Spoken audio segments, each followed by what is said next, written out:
ពីប្រពៃណីមកគេឡើងមៀកនេះគេដើម្បីលាទោសឧបទ្រពចង្រៃដែលគេធ្វើរោស៊ីកាប់ដីប៉ះចន្លេនប៉ះអុយកកាយវត្ថុនេះជួរះអុយ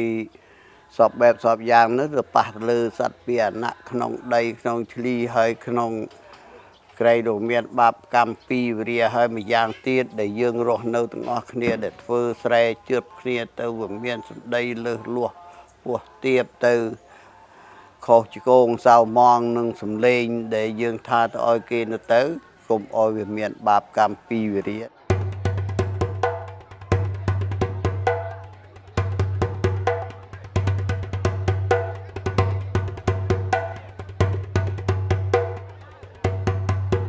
មូលហេតុដែលយើងចាប់យកមក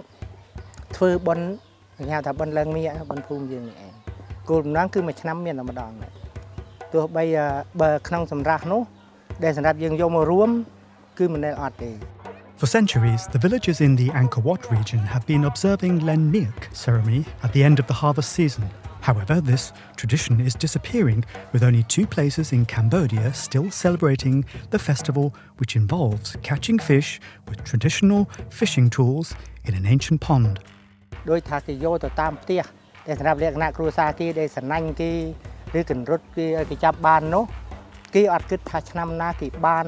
ឆ្នាំណាគេអត់គិតទេគេគិតតែរឿងសប្បាយដែលយើងជុំគ្នាប៉ុន្តែដល់ពេលគេមកបន់ភូមិទៅគេមានត្រីមានអុយហូបចុកគ្រប់គ្រាន់តែនេះហើយតែជារឿងដែលយើងខំការពារខំអភិរក្សសម្រាប់បន់ភូមិយើង To keep fish supply abundant for the ceremony, fishing in the pond is allowed only during the festival. It was not easy to get everyone to cooperate, though. អភិរក្សដំបងគឺមានជួបផលបាក់ច្រើនចឹងតែយប់ឡើងចឹងតែណែបានដល់ផ្ទះបាទការយើងតាមសេពគេតាមដានមើលដល់ពេលយើងចុះបង់ហើយក៏មកហុំមងអុយចុះហើយយើងដើរសំពះសុំគេប្រាប់គេថាយើងមកហុំវាអស់ទាំងត្រីល្អិត